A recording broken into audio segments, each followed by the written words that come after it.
What's going on, everyone? So I've spent the last week or two, or basically really whenever we saw the double S equipment release, and also when the actual acquisition came in, deciding what I want to do with the account. And I think a lot of people are kind of in this boat. If you're free to play well, I shouldn't say free to play like myself, because again, I am a buy to play player. I've got the lifetime card, I've got the ad free card. But if you're someone who doesn't really regularly spend money in the game and is just kind of playing and progressing on a day-to-day basis, well, this is probably a big decision that you're battling with.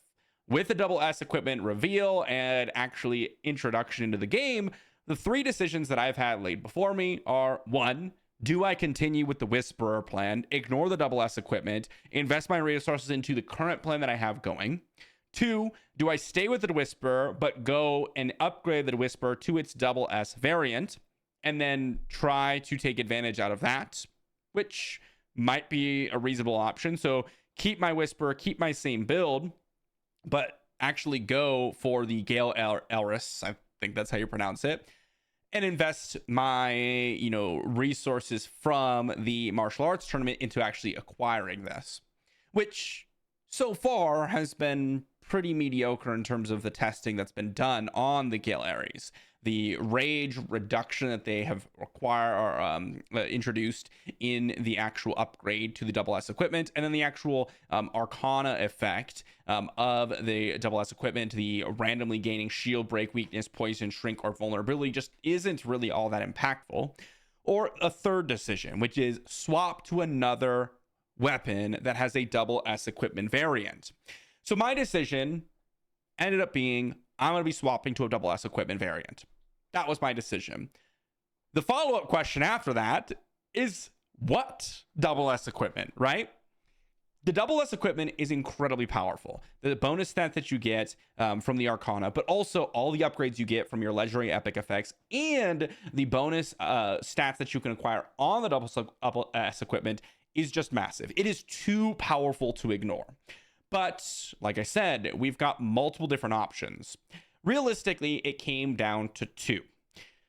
Yes, we could talk about armors and such, but I just don't think that the armor is really going to give you enough value. So I kind of omitted the armor because really you're going to be looking at your weapon for the biggest progression boost overall. So armor, still very good, still something you want to consider, still something you want to power through and upgrade. Honestly, it's probably just better to go with your weapon and then immediately start acquiring divine weapon cubes for your armor piece afterwards as a free-to-play player.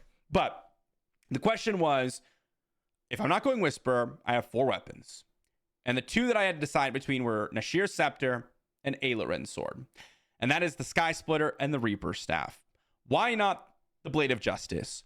To be honest, this is, in my opinion, the best free-to-play starting weapon, Blade of Justice. But you need to start with your progression towards this, because the build that is required of the Blade of Justice and correspondingly the Helios Warblade really is based upon purely doing normal attack damage, which is not something that a lot of people have been preparing for, which is why I didn't want to go for the Blade of Justice. It is requiring so many different changes that it's actually not worth it. Things like Judgment Ring, for example, just don't really function. The adventurers you're going to want to go with are completely different. The heroes and bright, like the whole build just swaps. So in terms of kind of what you're looking for, I don't really see that being all that effective. On another note, it's also not something that's necessarily extremely powerful comparatively to the other options. It's seemingly in the late game that the Blade of Justice is going to be the most powerful double S equipment. But the other one that we had to consider was the Sela's Suffering.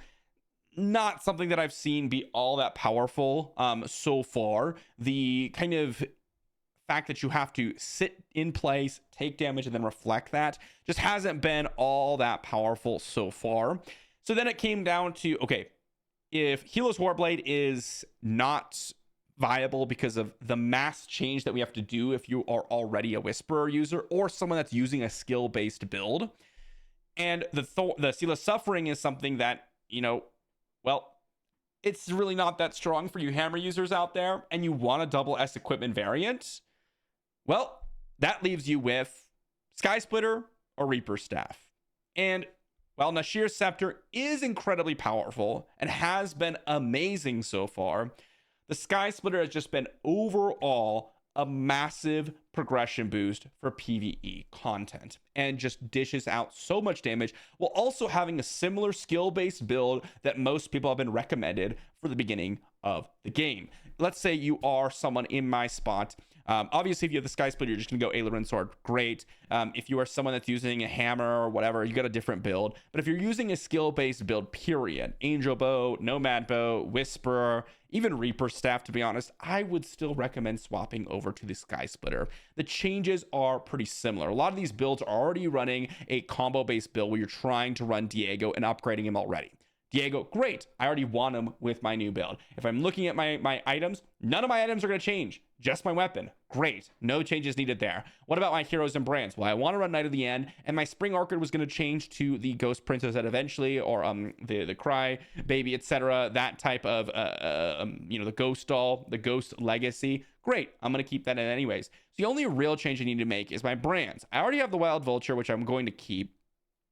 The other ones, and this is the biggest change, are going to be the Murloc and the Rogue number 1 and number 2. You can technically still use the Joker because it is just about weapon crit hits, so it still does do some good work. But the Nimble Murloc and the Sharp Rogue really don't do all that much comparatively when you are running your Skysplitter. So we're looking at Pirate Swordsman as an example. Getting that basic attack sword aura is going to be one of the big ones that I'm going to want to go for, and potentially another brand here, which I haven't decided on. Just whatever is the easiest to really go for. So that's really the only two changes I'm making for a massive increase because of the power of the double S equipment. And again, there are all sorts of other considerations depending on what build you started with. But if you're a Whisperer user like myself, or you are just a skill-based, build user, this is something that you want to check out. If you're someone that's starting out the game, my recommendation is to start building your Blade of Justice build and your normal attack focus, assuming we can get access to the Raphael as an adventure later on. That is something that we have to consider because Raphael is the adventure that makes that build extremely powerful, and that might not be something that everyone can access. This is the key adventure for that build, whereas things like Leonardo and Dragon Girl are just generally good for all builds, and still good for the Blade of Justice, but that's kind of the big difference. But let me know what you think in the comment section down below. Have you been unimpressed with the double S Whisperer so far, at least what you've seen and what you're looking at? I know when I first look at Whisperer, I was like, this could be a better PvE progression based. But again, that was before I had seen the nerfs, right? Or in terms of the final iteration of these equipments, and also, kind of this ability from the Whisper. Seemingly, it was just a survivability increase, not a big damage increase, which is what those other weapons got. And that's what I want. That's what I want. And it's just going to be fun, okay? If you don't care about anything else I said in this video, it's going to be fun. I want to see something new. That's what I'm going for. You should too. That's my recommendation. That's what I'm doing. Let me know what you're doing in the comment section down below. Thanks for watching, everyone, and I'll see you all for the next one.